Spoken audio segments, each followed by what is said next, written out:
Bonjour tout le monde, j'espère que vous allez bien. Ici le Canadien de Montréal.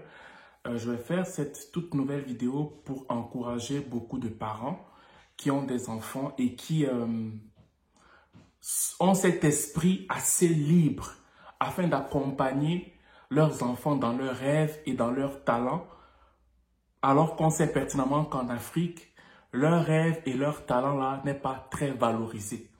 Donc, si vous êtes sur le point d'arriver au Canada, si vous êtes intéressé au Canada et que vous voulez vraiment accompagner votre enfant, ok, dans son rêve, dans son potentiel, dans son talent, dans ce qu'il a l'habitude de faire très simplement, très facilement, vraiment cette vidéo va t'aider grandement. Et si toi, tu as un parent qui connaît un parent qui est dans le même état d'esprit que nous, ok, qui sommes des parents voulant amener notre enfant au-delà de ce qui se fait normalement dans la vie de tous les jours, ben partage cette vidéo à ce parent-là, tag un parent pour qu'il puisse comprendre ce que je vais dire aujourd'hui. Okay.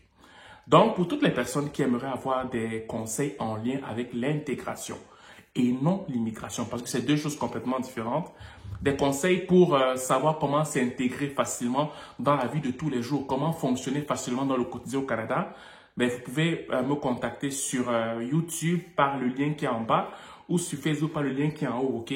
Donc, c'est un entretien payant, soit de 30 minutes, soit de 1 heure. Et si, par exemple, si tu veux me faire un don, je vais dire m'encourager dans ce que je fais, ben, il y a aussi un lien qui est en bas où ben, tu vas donner selon ce que tu voudras, puis ça me fait vraiment plaisir de recevoir ton don, en fait, ok? Voilà, donc aujourd'hui, on va parler, j'ai même pris certaines notes pour que vous puissiez comprendre très bien ce que je suis en train de dire. Parenthèse, si mes enfants viennent là, bah, sachez que on va continuer la vidéo pareil parce que ça peut arriver. Je suis allé me cacher dans un coin du sous-sol pour qu'ils ne puissent pas venir me trouver afin que je fasse cette vidéo parce qu'elle est très importante selon moi en fait, ok? Voilà. Donc, aujourd'hui, je vais parler aux parents. Accompagnez vos enfants selon leurs talents vers une formation collégiale au Canada. Donc, si tu arrives au Canada et que tu viens en tant que résident permanent, par exemple, et que tu vis avec ta petite famille et toutes ces choses, je veux dire que ta vision africaine de certaines professions, de certains métiers change et épouse la perception canadienne de ce que les gens critiquent en Afrique. Je recommence. Quand tu quittes l'Afrique pour le Canada, il faudrait très rapidement changer ta vision et ta perception de certains métiers en Afrique, de certaines formations en Afrique, de certains préjugés dans certains milieux d'activité en Afrique, en adaptant, en adoptant, en embrassant la perception canadienne dans ces différents domaines d'activité en fait. Parce que si tu ne fais pas ça, tu vas venir au Canada avec cet état d'esprit de conception de tel ou tel métier en Afrique et venir emmener ça ici au Canada alors que tu fais complètement fausse route. Et c'est la raison pour laquelle il y a beaucoup de parents, quand ils arrivent ici avec leurs enfants, ben, ils épousent forcément l'université. Je ne suis pas contre l'université, il faudrait bien me comprendre parce que je me rends compte que ça doit vraiment être dans la tête des gens que quand tu arrives au Canada, la perception, c'est pour ça qu'on appelle ça souvent le collège. Je veux dire, c'est comme, ce sont des enseignements pratiques. Ok? C'est vraiment des entraînements, des formations pratiques. Et la majeure partie des gens qui réussissent, qui sont à l'université, viennent souvent faire ces formations collégiales. Et même s'ils ne viennent pas faire des formations collégiales, plusieurs font des attestations. Mais là, c'est dans la sphère universitaire pour pouvoir faire un certain métier. Je vais faire telle attestation de 6 mois, telle attestation de 1 an. Mais pourquoi je n'étudie pas avec son diplôme universitaire directement? Si, par exemple, il fait un bac, genre un cursus normal de bac, pourquoi il passe chercher des petits points là-bas, attestation là-bas, attestation ici? Pourquoi? Parce qu'il veut renforcer ce qu'il a eu à apprendre. Mais ça, tu peux le faire avant d'arriver à l'université. Et moi, selon ma perception, je préfère encore un enfant qui est dans une sphère collégiale, dans une profession bien spécifique, qui sait ce qu'il fait, qui est indépendant financièrement, qui rencontre les difficultés et les facilités dans son domaine qu'il aime déjà à partir de l'université et que demain, s'il veut, il peut maintenant enrichir cette formation-là sur le plan universitaire. Je préfère ça. Je le préfère, honnêtement. Et je vous en parle pourquoi? Parce que moi, j'ai beaucoup adopté cette idéologie. Et ça m'a coûté vraiment auprès de ma communauté. Ça m'a vraiment coûté à tel point que même en Afrique, il y avait des gens qui avaient réussi à dire, ils étaient ici, les familles africaines, plus particulièrement camerounaises, qui sont partis dire là-bas que non, mais il y a un enfant qu'on appelle, parce qu'on commençait à me connaître déjà, parce que je joue au foot, que non, cet enfant-là, il est paresseux au Canada, il n'a rien, il est feignant, il est tout, on a parti raconter plein de choses. Pourquoi? Parce que j'avais la même idéologie que vous partagez aujourd'hui. Mais ces gens-là, quand tu les vois, avec leur diplôme d'université, ils sont où? Si on fait des comparaisons, si elle fait des comparaisons, je vous parle de façon crue pour que vous puissiez comprendre. Ils sont où? Tu les vois, la majeure partie d'entre eux veulent revenir vers moi. Ça, c'est le premier point. Deuxième point, dans une autre famille camerounaise, ici au Canada, je côtoyais beaucoup cette famille. Et cette famille avec de jeunes enfants, avec des enfants qui étaient quasiment de mon âge. Et là, je parle quand j'avais peut-être 27, 28 ans. Je partais des fois les rencontrer. Et un jour, on était juste tous comme ça dans le sous-sol. On discutait. Le papa est descendu. Il dit à ses enfants, « Oh, est-ce que vous avez étudié aujourd'hui? Vous êtes là, vous parlez, est-ce que vous avez étudié aujourd'hui? » Il parle à ses filles, mais en me parlant indirectement. Parce que dans la vie, il faut étudier, hein? Il faut apprendre, il faut aller à l'école, hein? Ok? Après, il s'en va, il remonte, il me laisse comme ça. Et depuis ce jour, je n'ai plus jamais mis les pieds là-bas. Pourquoi? Parce que j'étais en train de garder ma vision. Je ne suis pas en train de rabaisser l'université. Je vous le dis, mais je dis que ce n'est pas tout le monde qui va réussir en prenant la voie de l'université. Parce qu'il y a des gens qui tuent leurs dons, qui tuent leur talent parce qu'ils veulent absolument prouver à la communauté africaine qui prône tellement pour l'université que j'ai aussi fait l'université. Mais ça, je vais casser ce mythe-là encore aujourd'hui. Voilà. Donc, maintenant, on va parler des métiers qui sont... Je vais prendre des exemples sur des métiers qui sont très simples, qui ont l'air très bêtes, banales, bidons en Afrique. Je veux dire, quand tu fais ça, on dit, oh, vraiment, j'ai perdu ma fille. Je ne parle même pas des plombiers, où tu peux faire une formation juste collégiale. Je ne te parle pas des maçons, genre maçons professionnels, où tu peux faire une formation collégiale. Je ne te parle pas de ces choses-là. Je te parle des trucs qui sont vraiment bizarres. Très bizarre en Afrique et qu'on va développer vous et moi ici. Que quand on dit à quelqu'un que tu fais quoi? Tu fais quel métier? Il dit en Afrique, on dit oh, vraiment tu es perdu mon fils. Tu es perdu ma fille. On va parler de ça et si ton enfant est dans ça, s'il te plaît, encourage-le. Ferme les oreilles sur des parents qui sont coincés. Ils sont au Canada mais ils sont encore en Afrique. Ferme tes oreilles parce que la majeure partie de plusieurs parents ont essayé d'influencer mes parents par rapport à ce que j'avais comme rêve. Mais mes parents, par la grâce de Dieu, ont fermé leurs oreilles. Il y en a beaucoup comme ça qui vont essayer de t'influencer de façon indirecte pour que ton enfant ne puisse pas faire ça. Ils vont te dire que non, ça fait 15 ans qu'on est au Canada, on ne fait pas ça. Ce sont des voyous qui font cette formation-là. Ça ne marche pas. Mais ton enfant est encore jeune. Ça veut dire que même s'il échoue, il peut encore se reprendre. Ok? Donc, écoute très bien ce que je vais te dire. Le premier point, par exemple, ton enfant est passionné de sport. Je parle de sport parce qu'il y a hier une maman qui m'a écrit que son enfant a 15 ans et qu'il aimerait venir ici au Canada. Et elle avait écouté ma vidéo, je faisais mon témoignage et tout ça. Quand je partais faire des tests au Portugal pour le soccer. Mais en fait, l'enfant peut faire sport-études. Mais le côté sport là, tu es à cheval là-dessus parent. L'alimentation, ok? Les coachs privés, ok? Tu l'accompagnes dans parce que quand tu as encore moins de 18 ans là, au Canada, c'est un très bon système pour entraîner ton enfant, peu importe le sport. Ça peut être l'athlétisme, ça peut être la boxe, ça peut être le soccer. Ça, quand c'est moins de 10, quand ça commence à aller à plus de 18 ans là, c'est un peu difficile. Pourquoi? Parce que certains milieux sportifs ne sont pas beaucoup développés ici. Mais là, il y a les États-Unis à côté. Là, tu as le passeport canadien. Tu peux aller dans certains pays, comme la Grèce, comme la France, comme l'Allemagne, comme les pays où ton enfant, même s'il commence en 4e division, il peut s'en sortir. Ok?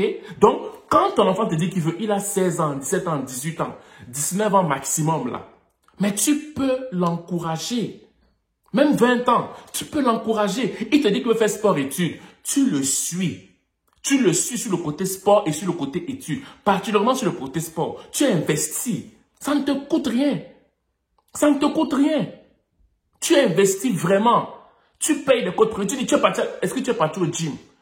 Tu es parti au gym, ok, tu as travaillé quoi aujourd'hui au gym? J'ai travaillé les abdos, ok. Bon, est-ce que tu as fait ta course aujourd'hui? Est-ce que tu as fait le cardio aujourd'hui? Tu as couru combien de temps? Ok, j'ai fait ça. Si tu fais ça à ton enfant, et tu vas participer à ces matchs, et que tu vas te renseigner pour des essais dans des clubs américains par exemple, dans des clubs canadiens, dans des zones anglophones, même ici au Québec, tu pars, tu te renseignes, tu vas te rendre compte que ton enfant va beaucoup plus, ses yeux vont beaucoup plus s'illuminer dans son rêve. Et avec le passeport canadien, quand tu pars partout dans ces pays-là, mais tu as plus de chances de faire des essais sur le plan professionnel, sur le plan du foot. Là, c'est le plan foot. Maintenant, allons dans la danse.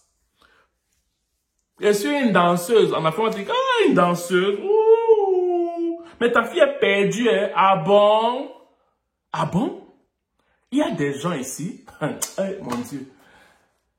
Est-ce que vous savez, quand quelqu'un crée, parce que je sais, ma femme, elle fait des cours aussi, parce que ma femme est kinésiologue de base et elle a une compagnie qu'elle a créée, Action Gospel Fitness, où elle va te faire de l'activité physique avec de la danse et tout ça, pour que tu puisses reprendre ta forme en fait. Donc je sais de quoi je parle. La danse, tu peux apprendre à faire la danse. Et tu vas mélanger, par exemple, tu vas peut-être faire comme ma femme kinésiologie, ou bien tu vas peut-être faire... tu vas aller faire peut-être une formation que tu vas peut-être mélanger avec la danse. Et là, ça se fait sur le plan collégial. Tu peux faire cette formation-là. Je te donne des idées abstraites. Hein. Je ne dis pas que c'est vraiment ça que je suis en train de te dire. Mais il faut que tu comprennes l'esprit de ce que je veux dire. Tu fais une formation comme ça. Ton enfant finit. Il connaît. Il a un concept de danse. Il a fait des études collégiales avec ça. Ton enfant a 17 ans. Il sort de là avec une expertise. Tu encourages ton enfant. Tu loues un local à ton enfant. Il y a des réseaux sociaux. Ton enfant commence à faire de la publicité partout. Ton enfant a le temps d'échouer. Ta petite fille, tu la vois, elle a 17, elle a 13 ans. Elle sait très bien danser. Tu lui apprends comment danser. Peut-être qu'elle va danser, ça va tourner dans l'activité physique. Elle va faire des formations. Elle sait danser. Peut-être que tu vas l'amener plus dans le côté activité pour des personnes âgées. Elle sait danser, peut-être que tu peux l'amener pour faire des formations. Elle va prendre des contrats peut-être avec la ville de Montréal. Et là, elle va commencer à animer dans des grandes réceptions. Tu ne sais pas, ça peut aller tellement loin. Mais avec sa petite danse-là, elle est encore jeune. Elle est au Canada, elle fait une formation collégiale. Elle sort de là à 17 ans. Elle se donne 3 ans. Elle est assidue. Tu lui as loué un local. Je te dis la vérité, elle commence à faire une franchise par rapport à ce qu'elle a développé comme expertise. Elle est encore jeune. À 21 ans, je vais te demander si c'est le même enfant. Tu ne vas pas la reconnaître. Elle sera en feu sur le business. Elle sera connue partout. On va la suivre de partout. On va la suivre. On va la suivre de partout. Pourquoi? Parce que ta fille a développé une expertise. Imagine-toi que ta fille a 100 clients. Elle a 21 ans. Dans le domaine de la danse, peut-être axé sur le conditionnement physique, axé sur le divertissement, axé sur pas mal de choses. Imagine-toi que ta fille a peut-être 100 clients à 21 ans. 100 clients.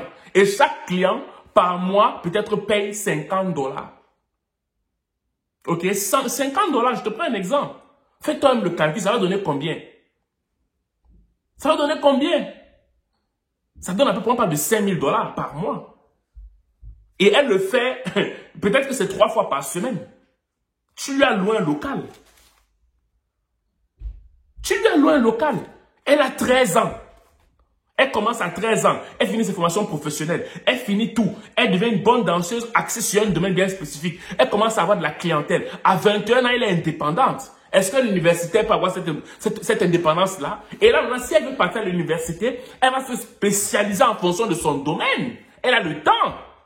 Elle a le temps. Mais tu veux tuer ça parce que tu ne veux pas qu'on voit mal ton enfant. Oh, parents. Parents. Bon. Maintenant, on va au niveau de la coiffure. Bon, c'est là-bas même que moi, je vous attendais même. Ah non, moi, je fais des petites tresses là. Je fais des petites tresses. Est-ce que tu sais, je ne sais pas s'il y a une formation collégiale dessus, mais s'il y a une formation collégiale, est-ce que tu sais que si ton enfant se spécialise dans la coiffure, que ce soit coiffer des hommes ou bien tresser des femmes, tresser homme ou femme, bref, vous vous débrouillez là-bas. Et imagine-toi que ton enfant fait une formation professionnelle dessus, collégiale. Elle sort de là, elle a même 19-20 ans. Elle se donne 5 ans. 5 années. Elle est scrupuleuse. Elle se bat, elle développe sa clientèle, elle est là-dessus, elle est là-dessus, elle ne lâche pas, elle fait ses preuves, elle fait promouvoir son produit, elle fait ses preuves, elle est assidue, appliquée. Mon ami, pendant 5 ans, elle s'assidue, je te dis la vérité, elle aura minimalement 2 ou 3 salons ici à Montréal ou au Canada. Minimum, si elle est feignante, elle aura 2 ou 3 salons. Et chaque salon par année, admettons que tu as peut-être 10 têtes, en raison de... Et là, les femmes, alors, c'est alors grave. Parce qu'une femme, elle peut se coiffer une tête comme ça, peut te coûter $300, $400. Bon, en gros, moi, je te dis, par exemple, que ta fille, minimalement, ferait entre... Si elle a ses 3 salons, elle peut faire entre facilement, disons, 4 à 6 000 $ par semaine. Je te parle des filles, des hommes, disons, entre 3 et 5 000 $ par semaine avec ces 2-3 salons. Par semaine. Par semaine. Ton enfant a moins de 25 ans. Par semaine. Par semaine. Si je mens, renseignez-vous. Si je mens, renseignez-vous. Ton enfant fait entre 3 et 5 000 $ par semaine. Parce que ton enfant s'est appliqué et il est resté dans son domaine. Et s'il veut maintenant développer au niveau de la gestion, au niveau du management de sa marque, de ses trucs, il peut aller à l'université. Ok? Je te prends au niveau de la pâtisserie. Il y a des gens qui ne sont pas allés à l'université, ils font des pâtisseries chez eux. Je veux dire, ils ont une petite compagnie, ne vient pas mal. Elle te fait une petite confiture d'ananas, un petit biscuit craqué là. Elle a développé une forme d'expertise dans son domaine. Elle commence à livrer aux gens. Il y en a qui le font plein ici. Ils font ça chez eux. Ils ont beaucoup d'argent. Ils sont pleins là, pleins. Demandez à vos amis, vos frères et soeurs. Ils sont pleins. Ils font ça là. Maintenant, imagine que la personne se spécialise dessus. Parce qu'il y a beaucoup de festivités à Montréal. Au Canada, il y en a toujours. En hiver comme en été. Quand ton enfant commence à se faire connaître, ton enfant ne pourra plus respirer. On va commencer à... Il y a pas ma femme, des fois, comme elle est planificatrice d'événements, ma femme, comme elle est planificatrice d'événements, parfois quand elle appelle pour ses clients, mais on lui dit que non, c'est booké pour les 2 prochains mois. 2-3 prochains mois. Au début, ça va être difficile. Et moi, je te dis, quand tu vas commencer à développer, va chercher la clientèle africaine. Hein. Ne cherche pas la clientèle africaine au début. Va chercher chez les blancs parce qu'ils sont beaucoup plus ouverts. Parce que quelqu'un va commencer là-bas à te dire que mais pourquoi tu fais les biscuits? Pourquoi tu n'es pas allé à l'école? Tu vois que quand tu fais les biscuits là, tu perds ton temps. Quand tu fais la pâtisserie là, tu perds ton... Va, je te dis que va d'abord chercher les blancs. Après, tu viens... Parce que tu es vraiment commencé à chercher chez toi quand tu vas prouver chez les blancs. Généralement, c'est ça. Je recommande cette phrase. La majeure partie de tes frères africains vont te respecter quand tu vas d'abord prouver chez les blancs et après tu viens chez les noirs. Pourquoi? Parce qu'à la base, pour eux, tu perds ton temps à faire des trucs comme ça. Pourquoi il va dépenser ton argent? L'argent, pourquoi il va dépenser ça? Pourquoi tu ne peux pas aller à l'école? C'est comme si lui, tu viens l'arnaquer. Tu développes un business, tu lui proposes. Pour lui, c'est comme si, mais pourquoi tu ne vas pas à l'école? Pourquoi tu te bases sur ça? Quand tu fais le marketing de réseau, par exemple. Mais pourquoi tu veux me déranger avec ça? Va à l'école. Moi, je travaille. Pourquoi je ne peux pas travailler aussi? Oh, ben voyons. Donc, si tu veux faire la pâtisserie, tu amènes ton enfant, tu l'encourages. Elle est jeune. Il est jeune. Il sort de là à 18 ans, 19 ans. Il a 4-5 ans. Tu le suis. Jour pour jour, tu le suis. Tu vas voir que ton enfant, là, pour avoir les petits biscuits que les gens négligent, là, ça va prendre peut-être 3 mois, 4 mois. Les gens vont attendre parce qu'il aura toujours de la clientèle. La garderie, les gardiens d'enfants. Si ton enfant aime beaucoup les enfants, elle a quoi? Elle a 15 ans. Tu vois qu'elle a un côté passionnel pour les enfants. Tu sens qu'il y a un côté maternel là. Tu sens qu'elle aime tellement les enfants. Tu sens qu'elle en raffole tellement. Quand elle voit les enfants, elle dit, oh, j'aime les enfants. Tu sens que c'est son don pour entretenir les enfants. Aussi enfant, toi, écoute-moi très bien.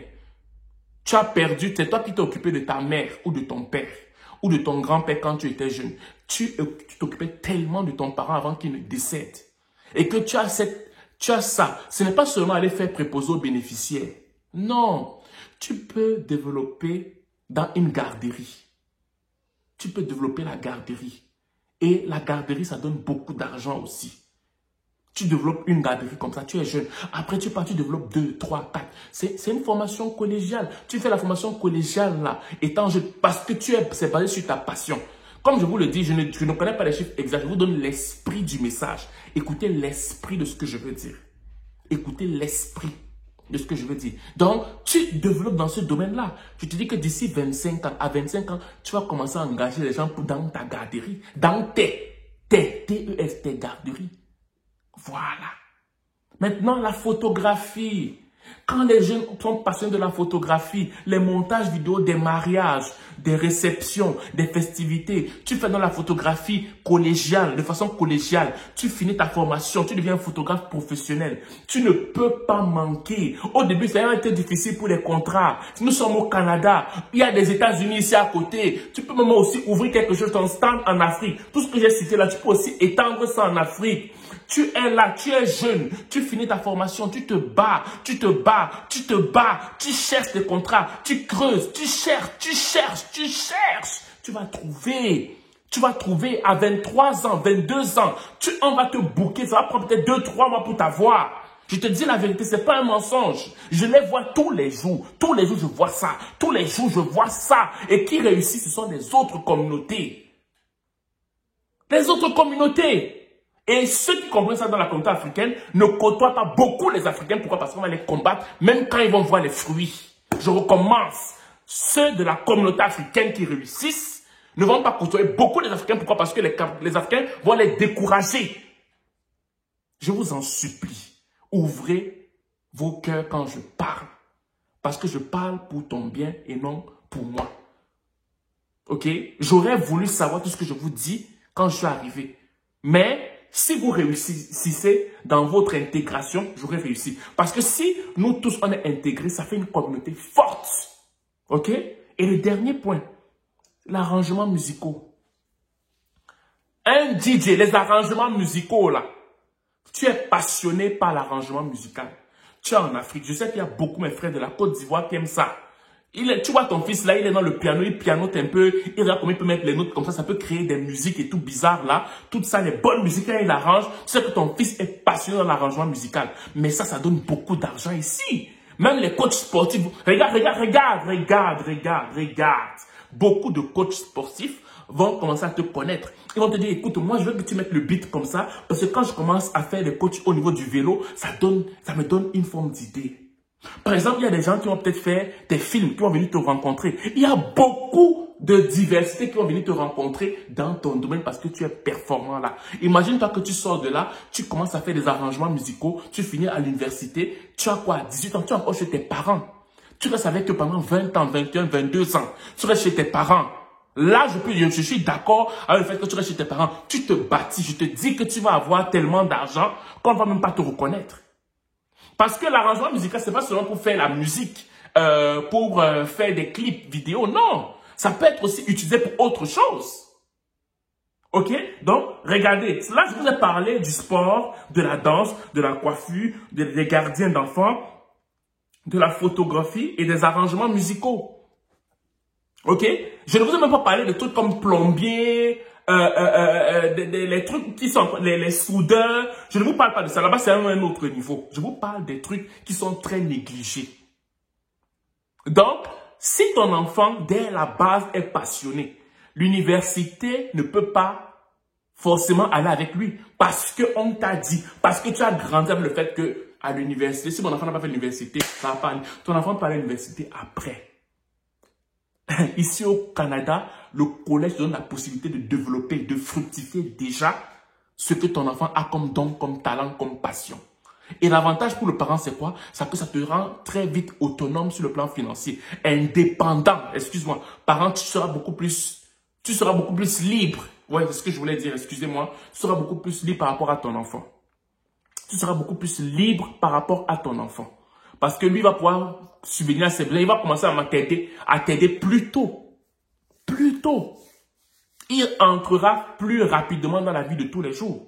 Mais si par contre, la formation que ton enfant doit avoir passe par l'université, tant mieux.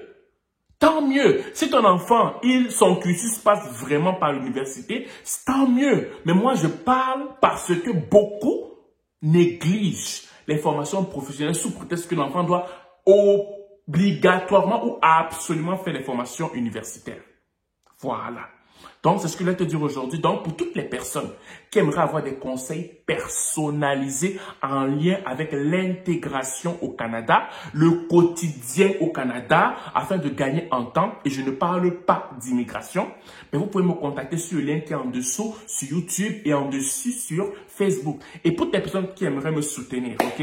Voilà, par rapport à ce que je suis en train de faire, parce que ça vous touche, les vidéos vous touchent, ben, il y a aussi un lien pour les dons en dessous sur YouTube et en dessus sur Facebook. Donc, merci de m'avoir écouté. La vidéo était un peu plus longue parce que ça me tenait vraiment à cœur aujourd'hui et je voulais partager ça avec vous. Donc, soyez beaucoup plus boostés. Quand vous arrivez ici, laissez la perception africaine des formations professionnelles là-bas et adaptez-vous à la nouvelle façon de penser des formations collégiales ici au Canada. OK? Voilà. Donc, c'est ce que je voulais vous dire aujourd'hui. Si c'est passé une excellente journée ou une excellente soirée, dépendant de vous m'écouter. Ciao.